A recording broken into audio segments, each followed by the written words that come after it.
Last ವೀಡಿಯೋದಲ್ಲಿ ನಾನು ಮೋಮೋಸ್ ಚಟ್ನಿ ಮಾಡೋದು ಹೇಗೆ ಅಂತ ನಾನು ವೀಡಿಯೋನ ಹಾಕಿದ್ದೀನಿ. ಇವಾಗ ಪನ್ನೀರ್ ಮೋಮೋಸ್ ಮಾಡೋದು ಹೇಗೆ ಅಂತ ನಾನು ನಿಮಗೆ ತೋರಿಸ್ತಾ ಇದ್ದೇನೆ. ಅಂದರೆ ವೆಜ್ ಮೋಮೋಸ್ ಮಾಡೋದು ಹೇಗೆ ಅಂತ ತುಂಬ ಸಿಂಪಲ್ ಹಾಗೂ ತುಂಬ ಚೆನ್ನಾಗಿರುತ್ತೆ. ನೀವು ಕೂಡ ಒಮ್ಮೆ ಮಾಡ್ಕೊಳ್ಳಿ, ತುಂಬಾ ಇಷ್ಟ ಆಗುತ್ತೆ. ಹಾಗೂ ಈ ಒಂದು ಸಮ್ಮರ್ ಡೇಸಿಗೆ ಮಕ್ಕಳು ರಜೆ ಇರುತ್ತಲ್ವ, ಮನೆಯಲ್ಲಿ ಮಕ್ಕಳು ಕೂಡ ಎಂಜಾಯ್ ಮಾಡ್ಕೊಂಡು ತಿಂತಾರೆ. ಬನ್ನಿ ಹೇಗೆ ಮಾಡೋದು ಅಂತ ನೋಡೋಣ. ಫಸ್ಟು ಒಂದು ಪ್ಲೇಟಿಗೆ ನಾನು ಸ್ವಲ್ಪ ಮೈದಾ ಹಿಟ್ಟನ್ನು ತಗೊಂಡಿದ್ದೀನಿ. ಕೆಲವೊಬ್ಬರು ಗೋಧಿ ಹಿಟ್ಟಲ್ಲಿ ಕೂಡ ಮಾಡ್ತಾರೆ, ಆ ವಿಡಿಯೋ ಕೂಡ ನಾನು ಹಾಕಿದ್ದೀನಿ, ನೋಡಿಲ್ಲ ಅಂದರೆ ನೋಡ್ಕೊಂಬನ್ನಿ. ನಂತರ ಮೈದಾ ಹಿಟ್ಟಿಗೆ ಸ್ವಲ್ಪ ಉಪ್ಪು ಹಾಕಿ ಇದನ್ನು ಸ್ವಲ್ಪ ನೀರನ್ನು ಹಾಕ್ತಾ ಚಪಾತಿ ಹಿಟ್ಟಿನ ಹದಕ್ಕೆ ನಾವು ಕಲಿಸ್ಕೊಂಡ್ಬರಬೇಕು. ನಂತರದಲ್ಲಿ ಇಲ್ಲಿ ಪನ್ನೀರ್ ತೊಗೊಂಡಿದ್ದೀನಿ, ಅಂಗಡಿಯಲ್ಲಿ ಸಿಗುತ್ತಲ್ಲ ಅದೇ ಪನ್ನೀರ್ ತೊಗೊಂಡಿದ್ದೀನಿ. ಮನೆಯಲ್ಲಿ ಮಾಡಿದ ಪನ್ನೀರ್ ಕೂಡ ನಾನು ತೊಗೋಬೋದು. ಮನೆಯಲ್ಲಿ ಹೇಗೆ ಪನ್ನೀರ್ ಮಾಡೋದು ಅಂತ ಆ ವಿಡಿಯೋ ಕೂಡ ನಾನು ಹಾಕಿದ್ದೀನಿ, ಬೇಕಾದರೆ ನೋಡ್ಕೊಂಬನ್ನಿ. ನೋಡಿ, ಪನ್ನೀರನ್ನ ಈ ರೀತಿಯಾಗಿ ತುರಿತಾ ಇದ್ದೀನಿ. ಕೆಲವೊಬ್ಬರು ಸಣ್ಣ ಸಣ್ಣದಾಗಿ ಕಟ್ ಮಾಡ್ತಾರೆ, ಬಟ್ ತುರಿದು ಹಾಕಿದರೆ ತುಂಬ ರುಚಿ ಇರುತ್ತೆ. ನೋಡಿ, ಈ ರೀತಿಯಾಗಿ ಪನ್ನೀರನ್ನ ತುರ್ಕೊಂಡು ಬಂದಿದ್ದೀನಿ.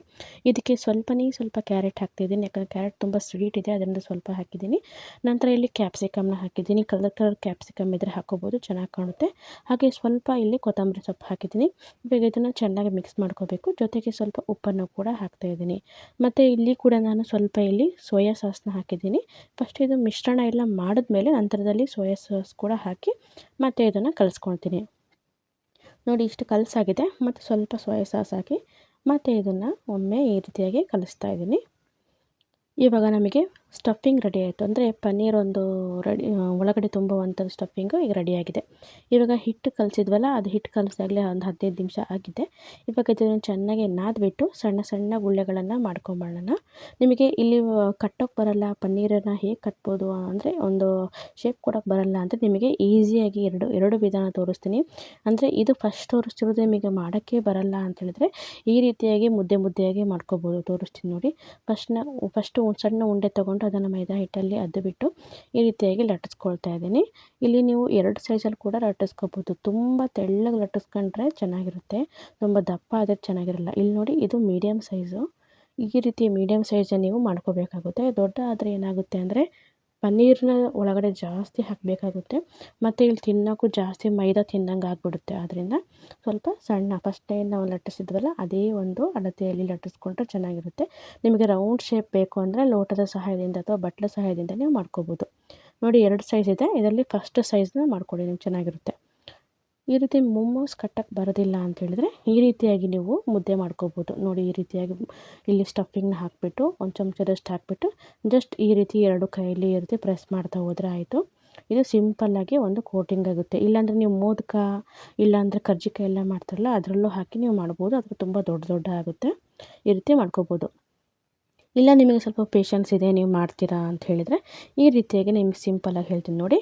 ಇದನ್ನು ಈ ರೀತಿಯಾಗಿ ಸ್ಟಫಿಂಗ್ನ ತುಂಬಿ ಫಸ್ಟಿಗೆ ಈ ತುದಿನ ಈ ರೀತಿ ಪ್ರೆಸ್ ಮಾಡಿ, ಇಲ್ಲಿ ನೋಡಿ ಎರಡೂ ಪ್ರೆಸ್ ಮಾಡಿ ಆ ಕಡೆ ಈ ಕಡೆದು ಹಿಂದ್ಗಡೆ ನಾವಿಲ್ಲಿ ಬೆಂಡ್ ಮಾಡಬೇಕು. ಆವಾಗ ಒಂಥರ ಶೇಪ್ ಚೆನ್ನಾಗಿ ಬರುತ್ತೆ, ನೋಡೋಕ್ಕೂ ಕೂಡ ಚೆನ್ನಾಗಿರುತ್ತೆ. ಅಂಗಡಿಯಲ್ಲಿ ಯಾವ ರೀತಿ ಇರುತ್ತೆ ಅದೇ ರೀತಿಯಲ್ಲಿ ನಾವು ಮನೆಯಲ್ಲಿ ಮಾಡ್ಬೋದು. ನೋಡಿ, ಇದು ಶೇಪ್ ಕೂಡ ಚೆನ್ನಾಗಿ ಬರುತ್ತೆ, ಈ ರೀತಿಯಾಗಿ ಮಾಡ್ಕೋಬೋದು. ನಂತರದಲ್ಲಿ ಇಲ್ಲಿ ನಾನು ಸ್ಟೀಮರ್ನ ನಿಮಗೆ ತೋರಿಸಿದ್ದೆ ಒಂದು ವಿಡಿಯೋದಲ್ಲಿ, ಇದೇ ಸ್ಟೀಮರ್ನ ಇಟ್ಕೊಂಡಿದ್ದೀನಿ. ಇವಾಗ ಕೆಳಗಡೆ ಸ್ವಲ್ಪ ನೀರನ್ನ ಹಾಕಿಬಿಟ್ಟು ಮೇಲುಗಡೆ ಒಂದು ಸ್ಟೀಮರ್ಗೆ ಸ್ವಲ್ಪ ಎಣ್ಣೆನ ಗ್ರೀಸ್ ಮಾಡ್ತಾಯಿದ್ದೀನಿ. ನಂತರದಲ್ಲಿ ನಾವು ಮಾಡಿರುವಂಥ ಎಲ್ಲ ಪನ್ನೀರ್ಗಳನ್ನು ಇದರಲ್ಲಿ ಇಡ್ತಾ ಹೋಗ್ತೀನಿ. ನಾನು 2 ಪಾತ್ರೆಗಳನ್ನು ಇಟ್ಟಿದ್ದೀನಿ, ಯಾಕಂದರೆ ಜಾಸ್ತಿ ಮಾಡಿದ್ದೀನಿ ಪನ್ನೀರನ್ನ, ಯಾಕಂದರೆ ಸಾಸ್ ಕೂಡ ತುಂಬ ಜಾಸ್ತಿ ಮಾಡಿದ್ದೀನಿ ನಾನು. ನೋಡಿ, ನಾನು ಮೋದಕ ಥರ ಬೇಕಾದ್ರೆ ಮಾಡ್ಕೋಬೋದು ಅಂತ ಹೇಳಿದ್ನಲ್ಲ, ಅದನ್ನು ಕೂಡ ಒಂದು ಮಾಡಿ ಇಟ್ಟಿದ್ದೀನಿ. ಇಲ್ಲಿ ನೋಡಿ, ಫಸ್ಟು ಒಂದು ಪ್ಲೇಟ್ನ ನಾನು ಇಲ್ಲಿ ತುಂಬಿಸಿದ್ದೀನಿ. ನಂತರ ಅದಕ್ಕೆ ಸ್ವಲ್ಪ ಎಣ್ಣೆನ ನಾನು ಮೇಲಿಂದ ಸವರ್ತಾ ಇದ್ದೀನಿ, ಜಾಸ್ತಿ ಬೇಡ. ನಂತರದಲ್ಲಿ ಮತ್ತೊಂದು ಪ್ಲೇಟ್ನ ಇಡ್ತಾ ಇದ್ದೀನಿ. ಈಗ ಇದಕ್ಕೂ ಸ್ವಲ್ಪ ಎಣ್ಣೆನ ಸವರ್ಬಿಟ್ಟು ಉಳಿದಿರುವಂಥ ಮೋಮೋಸ್ನ ಇಲ್ಲಿ ಹಾಕಿ ಈಗ ಒಂದು 15ರಿಂದ 20 ನಿಮಿಷ ಇದನ್ನು ಮಧ್ಯಮ ಉರಿಯಲ್ಲಿ ಇದನ್ನು ಸ್ಟೀಮ್ ಮಾಡಬೇಕಾಗುತ್ತೆ. ತುಂಬಾ ಚೆನ್ನಾಗಿರುತ್ತೆ.